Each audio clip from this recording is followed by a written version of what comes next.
Welcome to I Lead Podcast, where you're going to be empowered to learn how to lead in any room you find yourself in. I Lead is going to develop and teach you how to lead yourself, problem solve, build a winning team, enrich relationships, and get back into the leadership arena when challenges get you down.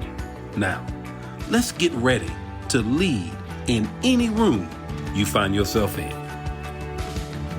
I come up to actually share some things to bear down.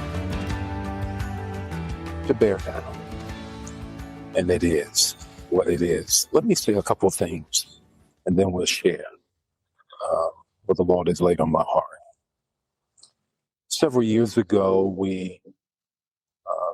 myself and some of the leaders at New Life, came to the decision that we needed a branch, a chapter of the NAACP. Given that our church had started, we saw ourselves as not just being within the walls, but outside of the walls. And in that leadership team is now the current president, who has completely exceeded all of the things that we ever thought could happen. Look around you right now. This required leadership. Francine, you're doing an excellent job. Can we stand on our feet and give you?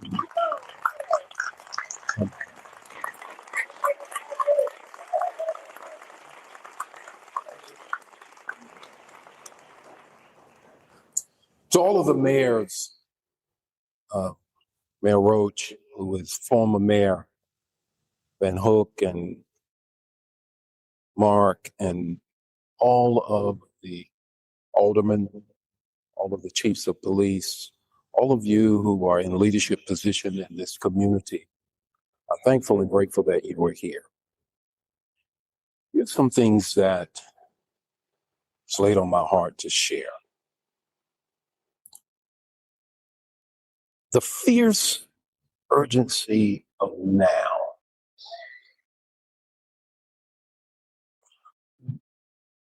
But the urgency has to be seen with respect to you can only dream when it's dark. I want to talk about that. I want to share with you what the Lord has laid on my heart. Before I go any further, I see my children are here, and I want to just acknowledge my daughter, my son-in-law. Can you all stand just quickly here?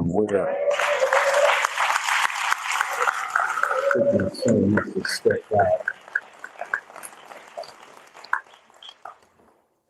Out there on his phone. How about that? What else would a millennial be doing but being on their phone?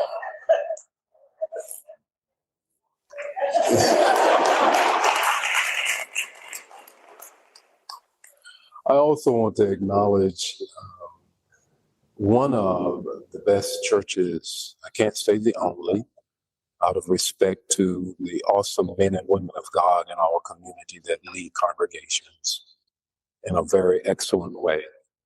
But can I just have all of the life changers of New Life, if you would just stand just for a moment.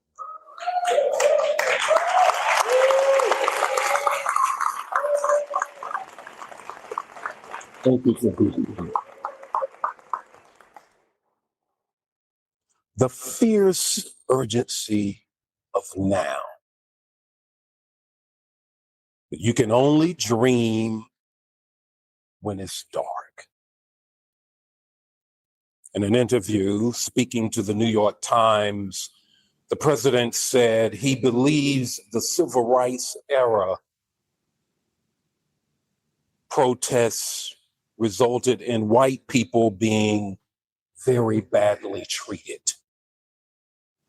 He and the vice president urged white men to file federal complaints with the EEOC. It's dark in America. National parks' free admissions days were changed, taking away MLK Day as a free admissions day and adding the president's birthday. It's dark in America. March 2025, the president signed an executive order targeting improper ideology in federal institutions, specifically naming the National Museum of African American History and Culture. Black history, stories of beaten, enslaved people. One of a famous picture of the keylords of the beating of an enslaved man, all of a sudden now removed because it's improper ideology. The learning how to lead doesn't have to stop with this podcast. You can go to ileadacademy.net and learn how to lead in your home, your business, your career. Learn how to lead in the church, your community, in all the pursuits that you have in your heart to reach your destiny. This podcast is just the beginning. Go to ileadacademy.net and keep the learning going. Harriet Tubman's Book of Hero and Frederick Douglass' memoir and other artifacts were removed because it's improper ideology. It's dark in America. Under the banner of Christianity, an avowed Christian nationalist said, if I see a black pilot when I get on the plane, I'm going to be like, boy, I hope he's qualified. They hate it when, and I quote, when America becomes less white. I continue to quote from this avowed Christian nationalist, Michelle Obama does not have the brain power to be taken seriously. Joy Reid, former MSNBC anchor, the late Congresswoman Jackie Lee Jackson, and Justice Ketanji Brown, oh, they are all affirmative action picks. Black women don't have the brain capacity to get college admission. It's dark in America. The Christian nationalist movement wraps itself in red, white, and blue, and not the blood-stained banner of Jesus. Made a martyr of this person who I just quoted. The nation lowered its flag after a brutal, unjustified, horrible assassination. Not to mention Cardinal Dolan calling him a modern day St. Paul.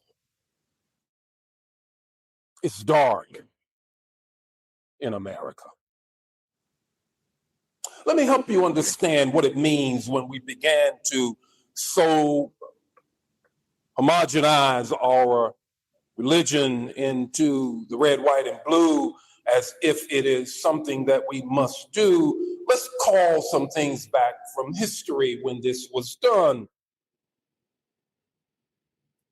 The Fuhrer plus the fatherland merged the two and said it's called positive Christianity, that removed Jewish roots and emphasized obedience to the state.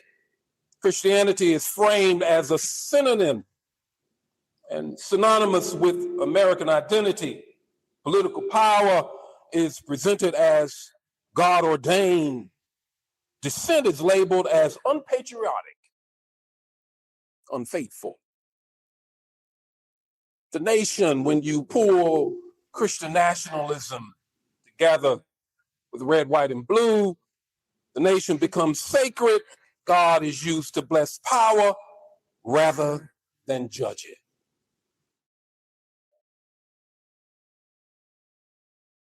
When evangelicals, Christian conservatives, churches align with this and rather have proximity to power than to be prophetic, pastors feel the pressure of not speaking truth to power, hiding behind the fact that we should be apolitical.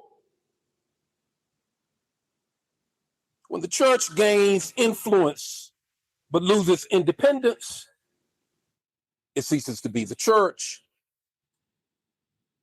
When we began this walk down the way of Christian nationalism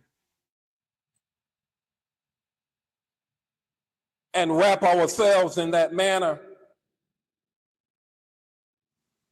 think about the fact that it proudly wore on foreign soil the cloth of the country.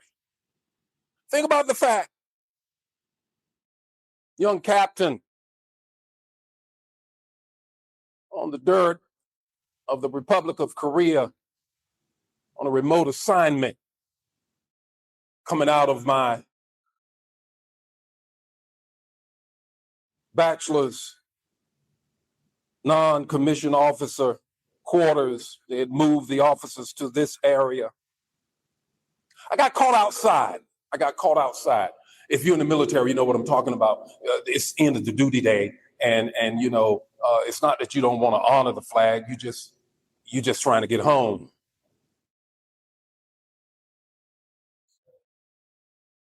And there, flag, colors, stood erect. Tears came down my face. I was so proud. So proud. You can be proud, but you don't have to wrap the cross in red, white, and blue. There's a danger when we push Christian nationalism and lower a flag, the American flag, for someone who says those kinds of things about other Americans. It's dark in America.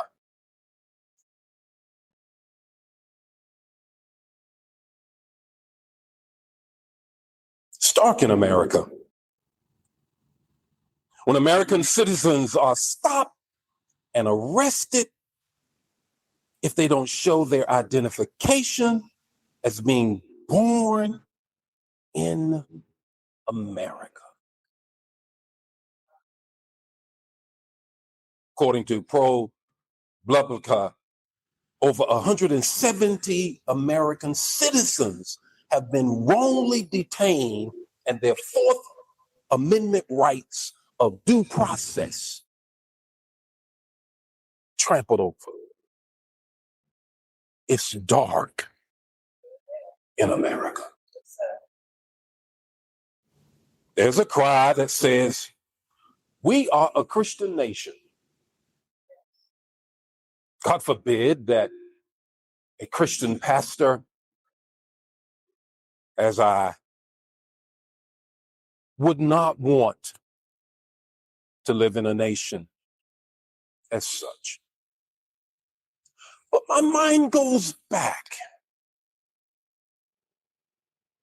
to the shores of Virginia, to the pilgrims who were coming for freedom of religion, to the days when I was a chaplain, sworn to serve in a pluralistic world, reminded over and over again by my supervisors that I could not impose my faith on anyone, but I had to meet them where they were because that was the call of our country. This is only a snippet of what you can get when it comes down to learning how to lead yourself, others, build teams, solve problems. This is just a piece of the pie. Right after this podcast, go to ileadacademy.net and get more teaching like this. In fact, you can register for the courses and get certified in how to lead, solve problems, lead yourself, and build teams. I could not impose my faith on anyone, but I had to meet them where they were because that was the call of our country. It's dark in America.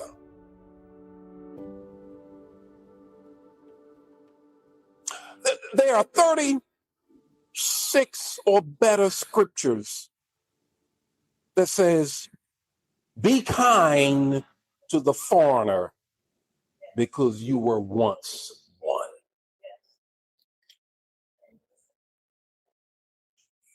That's a contradiction when we say these are the values we want to follow. Kind of hard to hold the Bible in one hand and shoot a woman in the face with the other. And then call her names as she bleeds in the car. Has to do with where your heart is. It's dark in America. Now we're imposing, as many of you who are boomers like me recall the American history, the manifest destiny. You remember grade school, middle school. I was just so excited when I was stationed here. This is my adopted hometown. I've been here now 26 years. 26 years. I love every year I've been here, and I plan on hanging around for some longer time. But when I got here, I was fascinated with the fact that Lewis and Clark started the expansion. I realized that it's not the Mississippi that's the longest river, it's the Missouri River, in which they followed thinking they would get to the ocean. The manifest destiny. Now it has been ginned up to say we can go and take criminals from other countries, bring them to our country, take their minerals, and we say is the Monroe Doctrine is manifest destiny. Manifest destiny. Manifest destiny. Pulled out from papal decrees. Papal decrees. Papal decrees that said the doctrine of discovery, meaning that God says that it is okay, in fact, is saying go west. And those indigenous people, oh, by the way, they're savages and have no souls. Manifest destiny. To pull that up now reminds me that it's dark in America. And it's been dark for a long time since the Supreme Court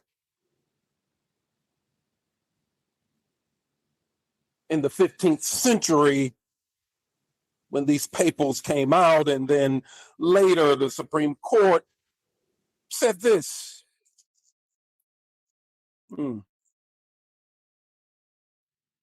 Indigenous people had only occupancy rights, not full ownership.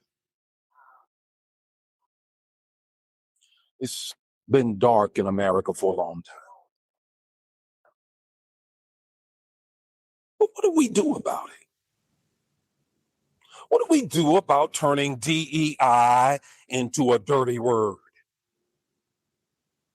Tar and feathering any African American with a position of authority as one that now is unqualified by the virtue of their color. If, according to the vice president, white Americans don't have to apologize for being white in his speech to Turning Point December the 21st in 2025, then why do I have to apologize for Black Lives Matter?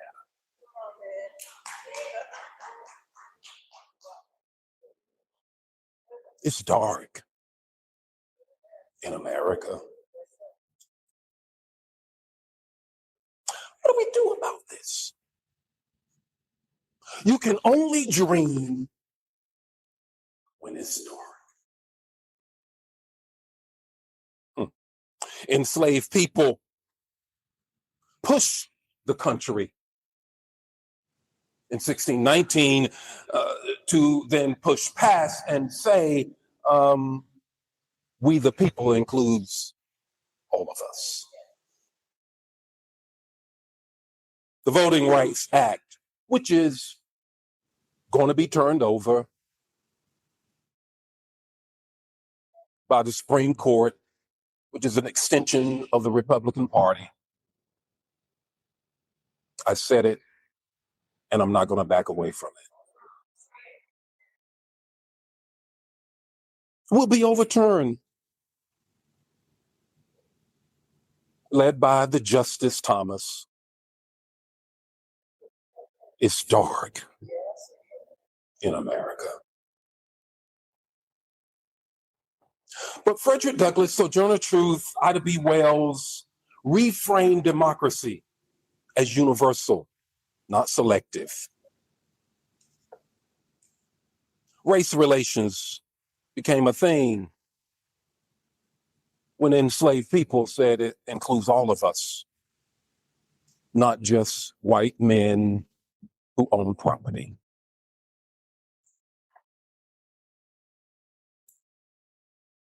America didn't grow out of racism.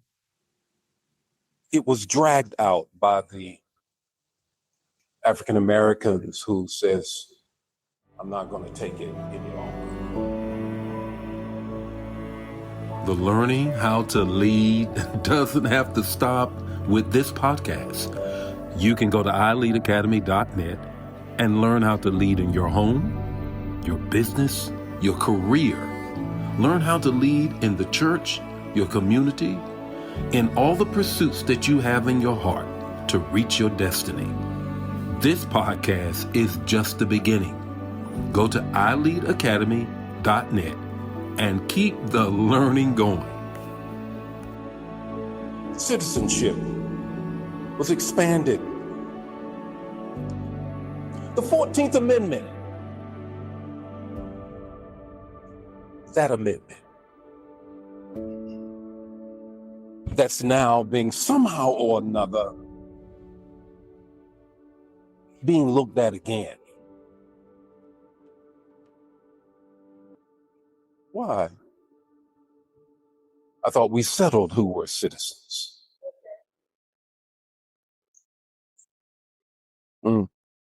It's dark in America. Justice. African Americans made justice a national aspiration rather than a selective privilege by pushing it. By pushing it. It's not just us. These rights that were pushed and embraced in the fierce urgency of now by Martin Luther King Jr. were things that brought everybody along, not just African Americans. Everyone. Even those who have been othered.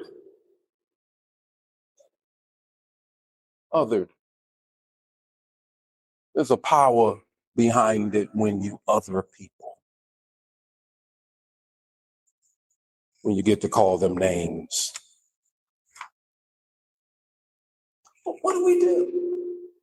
Because it's dark in America. I like the fact that Martin Luther King Jr., there in the early 60s, the March on Washington, the most quoted line outside of fourscore, the most quoted line maybe in oratory,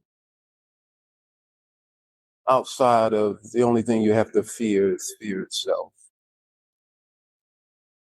That line. I have a dream that my 4 little children will one day live in a nation where they will not be judged by the color of their skin, but by the content of their character. The line appears after King condemned segregation, police brutality, economic injustice, voter suppression, which is a return, broken promises of American democracy. It is not a call to ignore race. It is a moral indictment of racism and a demand for equal justice. Adjacent to that line is, I have a dream that one day this nation will rise up and live out the true meaning of its creed. We hold these truths to be self-evident. That everybody sitting at your table right now is created equal. I have a dream today. Dreams, listen, dreams can only be dreamed when it's dark enough to see the dream.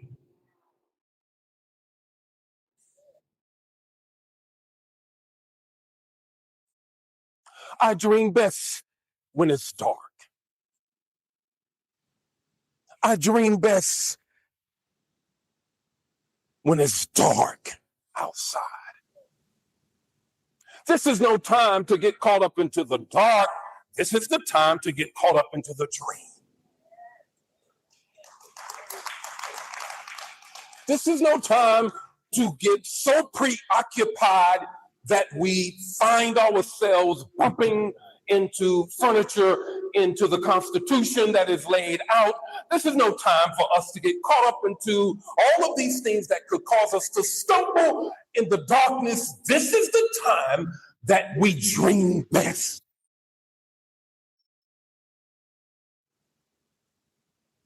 The evangelist John said it in 1 and 4 or 3. He said it, for the light is come and darkness comprehended it not.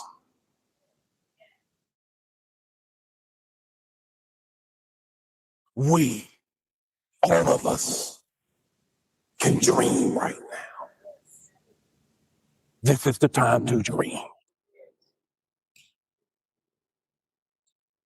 Let's not fear the dark. Let's light a candle. Let's not fear the dark. Let us know that there going to be, if it already has not become. For the God we serve says he knows the end from the beginning. For the God we serve is the one who is on the side of the oppressed and against the oppressor. For the God we serve says that we can dream no matter how dark it is. For this is the one thing I do know, that if I can dream it, if I can see it, it will come to be it. It is up to us. We can get preoccupied with the darkness. I choose not to get preoccupied with the darkness, for I choose to be preoccupied with what the dreamer himself dreamed. For I do believe I and we all have a dream. The question is, are you going to get preoccupied with the darkness or make the dream a reality? Look around your table right now and ask that question. Are you going to be preoccupied with the darkness? Are you going to be saying, I'm not sure whether or not the darkness you call out is darkness?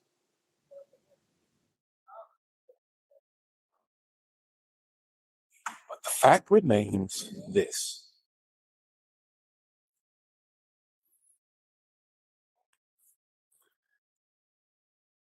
Light will come.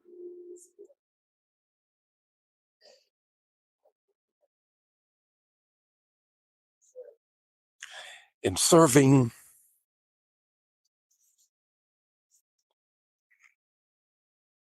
in Saudi Arabia, in serving in Germany, in serving in Korea, and traveling all over, there's no greater country than this one right here.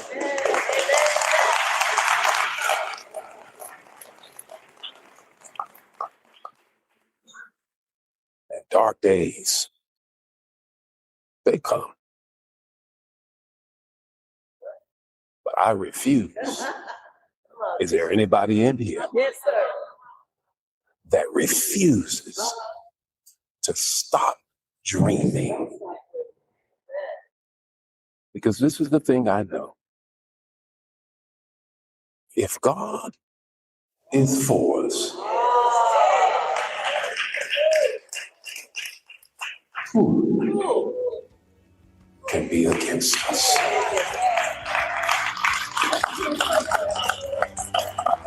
It's gone. But we gonna keep dreaming. Is anybody in here wanting to continue to dream for what this country can be? I don't know about you, but I want to continue to dream about what this country can be, and not the darkness that I see all around me. The Lord be with you. His face shine upon you and give you a dream.